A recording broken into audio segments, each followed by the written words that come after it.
चलिए बेटा question number 3 करते हैं। Exercise 6.2 line and angles NCERT.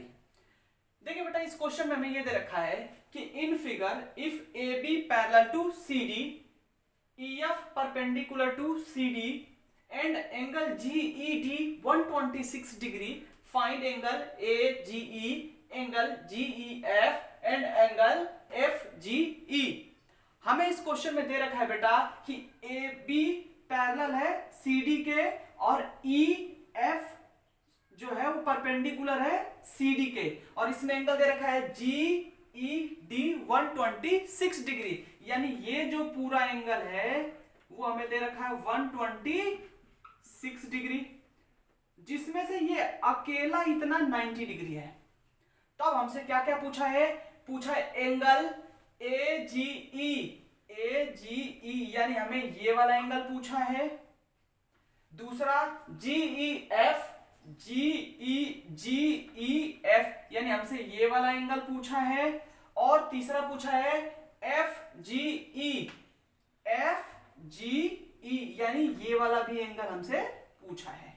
यानी हमें ये तीन एंगल फाइंड करने हैं और हमें ये क्वेश्चंस में दे रखे हैं। तो आइए बेटा सॉल्यूशन पे चलते हैं। जो जो चीजें मैं फाइंड करना था हमने वहां इसको पहले से लिख लिया है और जो हमें गिवन है उसको भी।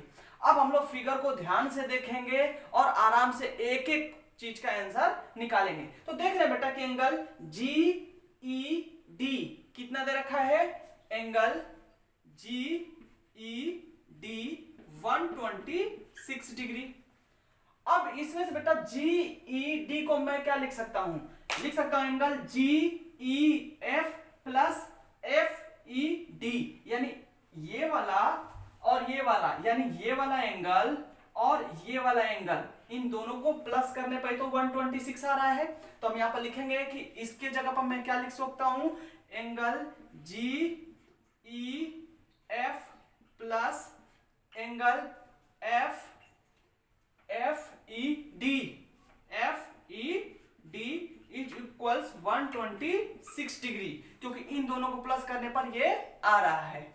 अब हम लोग क्या करेंगे बेटा? एंगल जी ई एफ हमको पता नहीं है, जी ई एफ प्लस, लेकिन एफ ई डी हमको पता है। एफ ई डी कितना बेटा? 90 डिग्री, क्योंकि ये क्वेश्चन में बोला था कि परपेंडिकुलर है। इसके जगह हम रख देंगे 90 डिग्री इज इक्वल्स 126 डिग्री। अब हम इसको करेंगे तो कितना हो जाएगा? ये G E F is equals 126 minus 90 is equals 36 degree, यानी हमें जी ई एफ आ गया हमारा एंगल।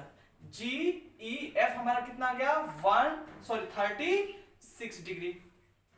एक एंगल तो निकल गया। आइए देखते हैं अब दूसरा एंगल। अब आप लोग बताइए बेटा, अगर ये एंगल 90 है, ठीक है, अब ध्यान से अगर हम देखें तो ये पूरा एंगल कितना है? 126 डिग्री।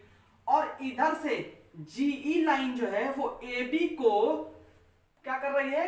कट कर रही है। तो अल्टरनेट एंगल से angle G E D alternate angle है क्या है? ए जी ई के, क्योंकि ए बी सी डी के पैरेलल है। तो यहां पर हम लिख सकते हैं कि angle A G E equal angle G E D equal 126 degree, property alternate angle से। तो यहां पर हमें कौन सा एंगल और भी मिल गया? ए जी ई भी मिल गया, यानी ए जी ई कितना मिल गया? 126 डिग्री। तीसरा अब हमें चाहिए एफ जी ई, यानी एफ जी ई, ये वाला एंगल हमको चाहिए।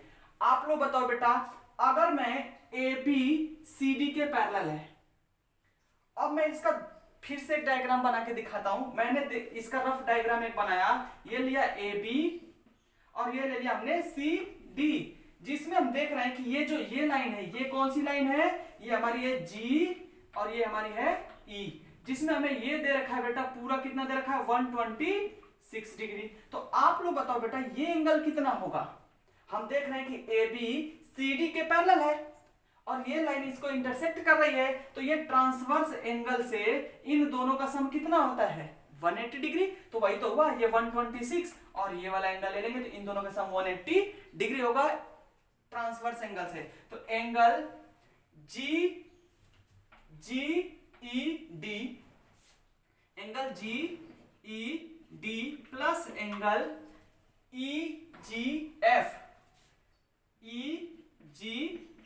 Is equals 180 degree property transverse angle.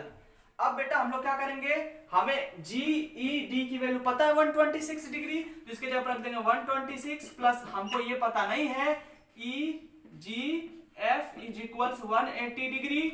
अब ये उधर प्लस करा, उधर जाके माइनस करेगा, तो angle E G F is equals 180 minus 126।